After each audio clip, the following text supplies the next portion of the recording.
The Giver by Lois Lowry, Chapter 13. Days went by, and weeks. Jonas learned through the memories the names of colors, and now he began to see them all in his ordinary life, though he knew it was ordinary no longer and would never be again. But they didn't last. There would be a glimpse of green, the landscape lawn around the central plaza, a bush on the riverbank, the bright orange of pumpkins being trucked in from the agricultural fields beyond the community boundary, seen in an instant, the flash of brilliant color, but gone again, returning to their flat and hueless shade. The Giver told him that it would be a very long time before he had the colors to keep. "But I want them," Jonas said angrily. "It isn't fair that nothing has color." "Not fair?" The Giver looked at Jonas curiously. "Explain what you mean." Well, Jonas had to stop and think it through. If everything's the same, then there aren't any choices. I want to wake up in the morning and decide things. A blue tunic or a red one. He looked down at himself, at the colorless fabric of his clothing. But it's always the same. Always. Then he laughed a little. "I know it's not important what you wear. It doesn't matter, but it's the choosing that's important, isn't it?" The Giver asked him. Jonas nodded. "My little brother," he began, and then corrected himself. "No, that's not accurate. He's not my brother, not really. But this new child that my family takes care of, his name's Gabriel?" "Yes, I know about Gabriel." "Well, he's right at the age where he's learning so much. He grabs toys when we hold them in front of him. My father says he's learning small muscle control, and he's really cute." The Giver nodded. "But now that I can see colors, at least sometimes, I was just thinking, what if we could hold up things that were bright red or bright yellow and he could choose, instead of sameness?" "He might make wrong choices." "Oh." Jonas was silent for a minute. "Oh, I see what you mean. It wouldn't matter for a new child's toy, but later it does matter, doesn't it? We don't dare to let people make choices of their own." "Not safe?" the Giver suggested. "Definitely not safe," Jonas said with certainty. "What if they were allowed to choose their own mate and chose wrong? Or what if," he went on, almost laughing at the absurdity, "they chose their own jobs?" "Frightening, isn't it?" the Giver said. Jonas chuckled. "Very frightening. I can't even imagine it. We really have to protect people from wrong choices." "It's safer." "Yes," Jonas agreed. "Much safer." But when the conversation turned to other things, Jonas was left still with a feeling of frustration that he didn't understand. He found that he was often angry now, irrationally angry at his group mates, that they were satisfied with their lives, which had none of the vibrance his own was taking on. And he was angry at himself that he could not change that for them. He tried, without asking permission from the Giver, because he feared, or knew, that it would be denied. He tried to give his new awareness to his friends. "Asher," Jonas said one morning, "look at those flowers very carefully." They were standing beside a bed of geraniums planted near the Hall of Open Records. He put his hands on Asher's shoulders and concentrated on the red of the petals, trying to hold it as long as he could, and trying at the same time to transmit the awareness of red to his friend. "What's the matter?" Asher asked uneasily. "Is something wrong?" He moved away from Jonas's hands. It was extremely rude for one citizen to touch another outside of family units. "No, nothing. I thought for a minute that they were wilting, and we should let the gardening crew know that they needed more watering." Jonas sighed and turned away. One evening, he came home from his training weighted with new knowledge. The Giver had chosen a startling and disturbing memory that day.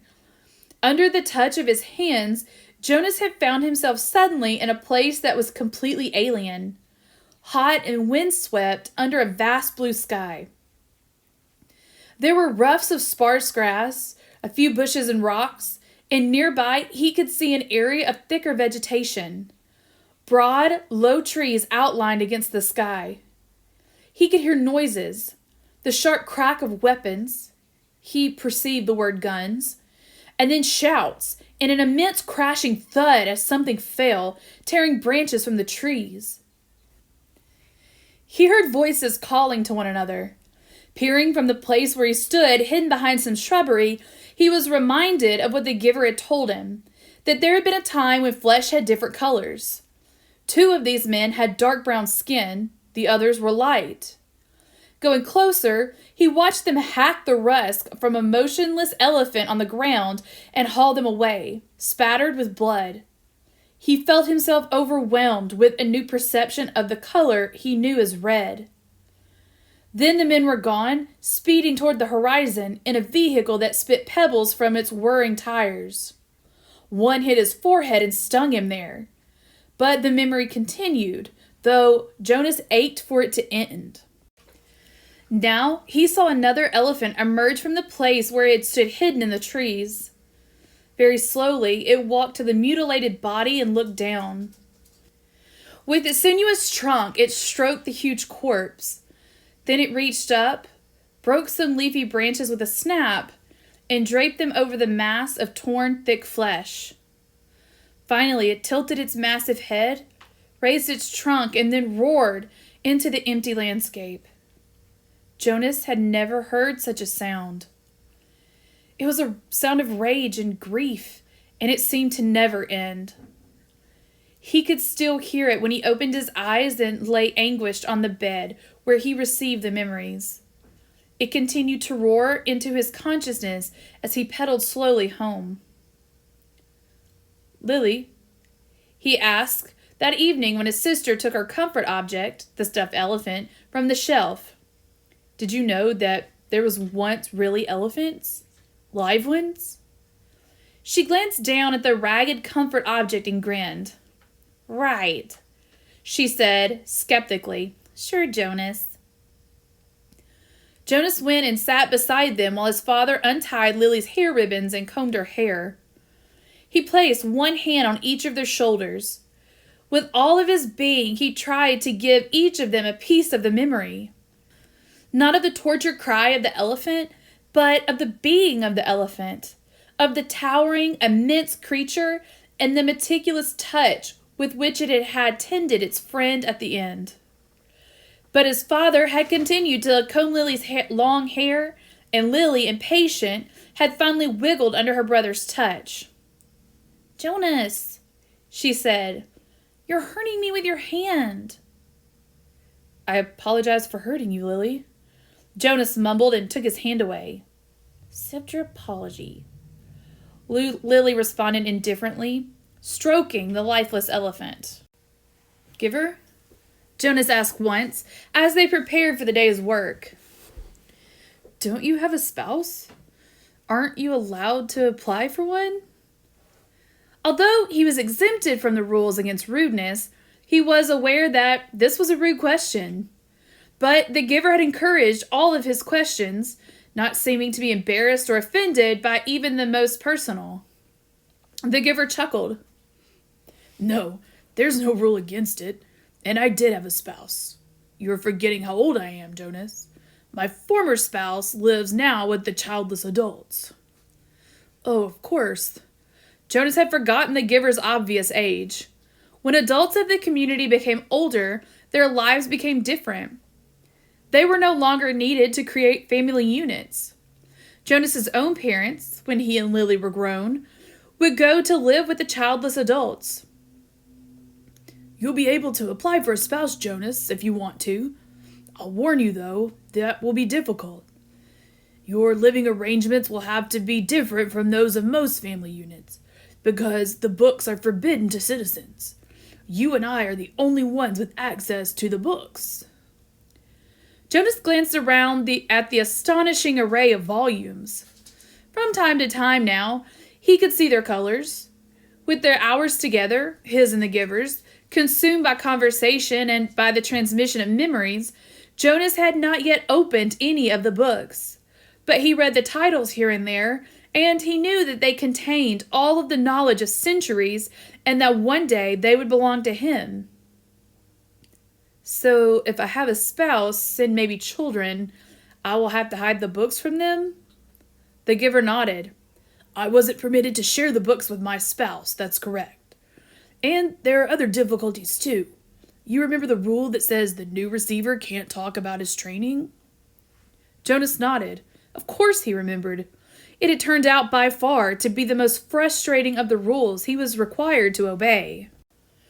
When you become the official receiver, when we're finished here, you'll be given a whole new set of rules.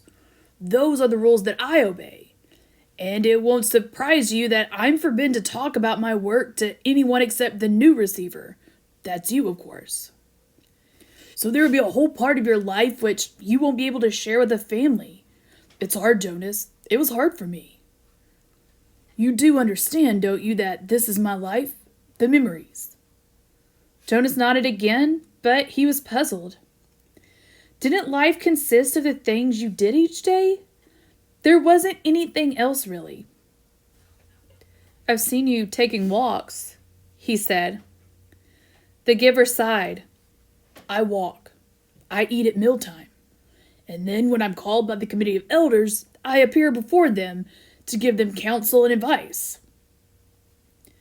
Do you advise them often? Jonas was a little frightened at the thought that one day he would be the one to advise the ruling body. But the giver said no. Rarely. Only when they are faced with something that they have not experienced before. Then they call upon me to use the memories to advise them. But it's very seldom happens.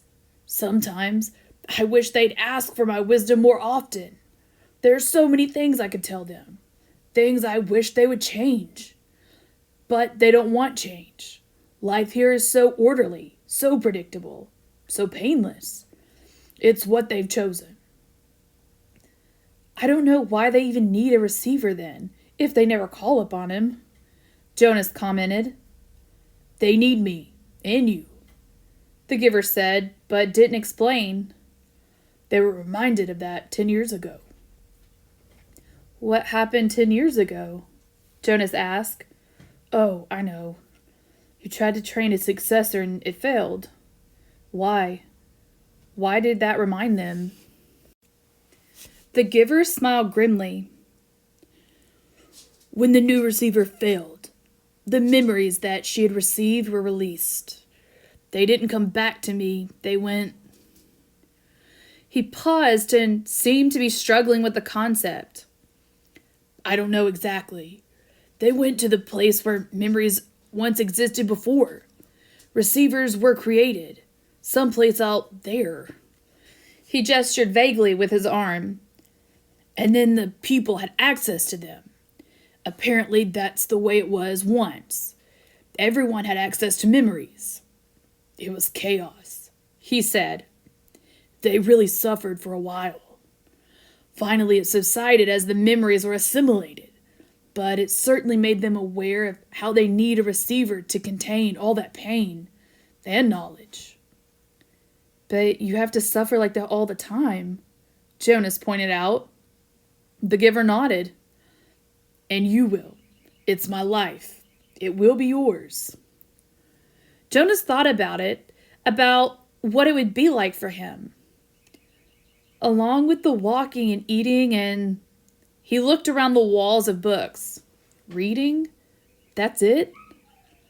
The giver shook his head. Those are simply the things that I do. My life is here. In this room? The giver shook his head. He put his hands to his face, to his chest. No, here, in my being, where the memories are. My instructors in science and technology have taught us about how the brain works, Jonas told him eagerly. It's full of electrical impulses. It's like a computer. If you simulate one part of the brain with an electrode, He stopped talking. He could see an odd look on the giver's face. "They know nothing," the giver said bitterly. Jonas was shocked. Since the first day in the annex room, they had together disregarded the rules about rudeness, and Jonas felt comfortable with that now. But this was different and far beyond rude. This was a terrible accusation. What if someone had heard? He glanced quickly at the wall speaker, terrified that the committee might be listening as they could at any time. But as always during their sessions together, the switch had been turned to off. "Nothing?" Jonas whispered nervously. "But my instructors..." The giver flicked his hand as if brushing something aside. "Oh, your instructors are well trained." "Oh, your instructors are well trained. They know their scientific facts. Everyone is well trained for his job. It's just that without the memories, it's all meaningless. They give that burden to me, and to the previous receiver, and the one before him." "And back and back and back," Jonas said, knowing the phrase that always came. The giver smiled, though his smile was oddly harsh. "That's right. And next it'll be you. A great honor." "Yes, sir. They told me that at the ceremony, the very highest honor." Some afternoons, the giver sent him away without training. Jonas knew, on those days when he arrived to find the giver hunched over, rocking his body slightly back and forth, his face pale, that he would be sent away. "Go," the giver would tell him tensely. "I'm in pain today. Come back tomorrow." On those days, worried and disappointed, Jonas would walk alone beside the river. The paths were empty of people except for the few delivery crews and landscape workers here and there. Small children were all at the childcare center after school, and the older ones were busy with volunteer hours. By himself, he tested his own developing memory. He watched the landscape for glimpses of the green that he knew was embedded in the shrubbery. When it came flickering into his consciousness, he focused upon it, keeping it there, darkening it, holding it in his vision as long as possible until his head hurt and he let it fade away. He stared at the flat, colorless sky, bringing blue from it, and remembered sunshine until finally, for an instant, he could feel warmth. He stood at the foot of the bridge that spanned the river, the bridge that citizens were allowed to cross only on official business. Jonas had crossed it on school trips, visiting the outlying communities, and he knew that the land beyond the bridge was much the same, flat and well-ordered, with fields for agriculture. The other communities he had seen on visits were essentially the same as his own. The only differences were slightly altered styles of dwelling, slightly different schedules in the schools. He wondered what lay in the far distance where he had never gone. The land didn't end beyond those nearby communities. Were there hills elsewhere? Were there vast wind-torn areas like the place he had seen in the memory? The place where the elephant died? "Giver?" he asked one afternoon following a day when he had been sent away. "What causes you pain?" When the giver was silent, Jonas continued.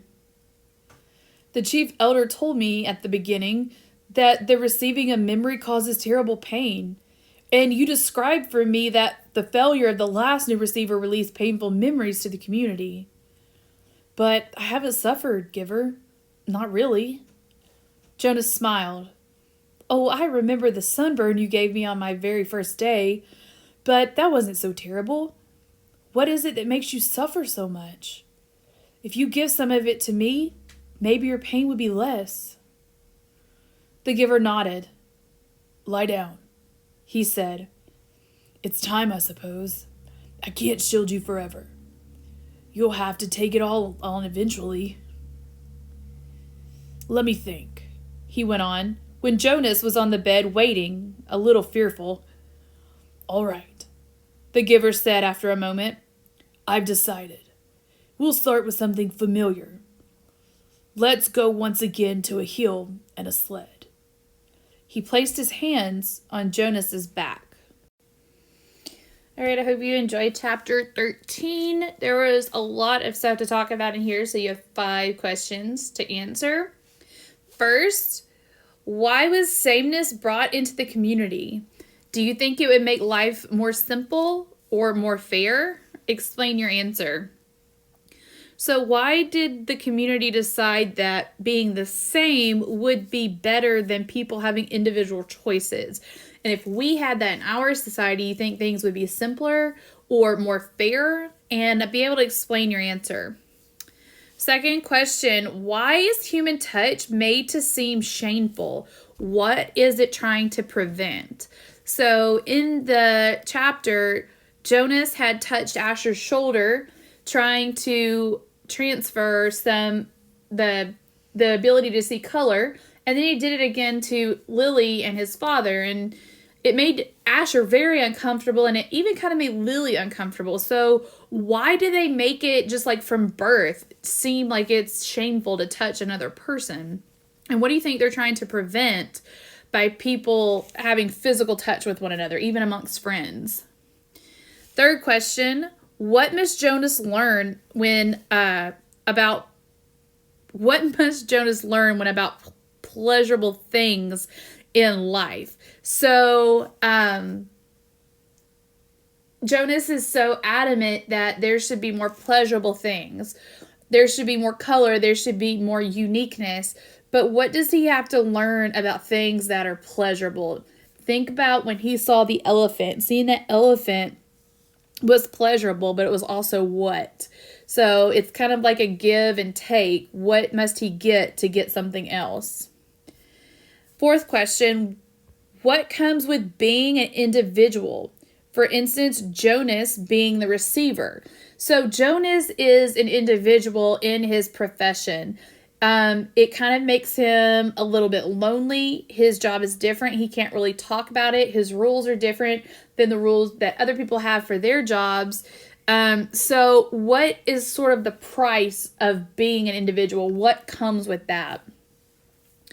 And last question, even if Jonas doesn't realize it, what does the fact that he goes to the bridge a lot symbolize? So he goes to this bridge, and that's what he said he does on the days that the giver sends him away and he can't do his training. Jonas may not even realize it, but what do you think him going to that bridge and thinking about elsewhere really symbolizes for him? All right, think about these questions, send me your answers, and I'll see you back for chapter 14.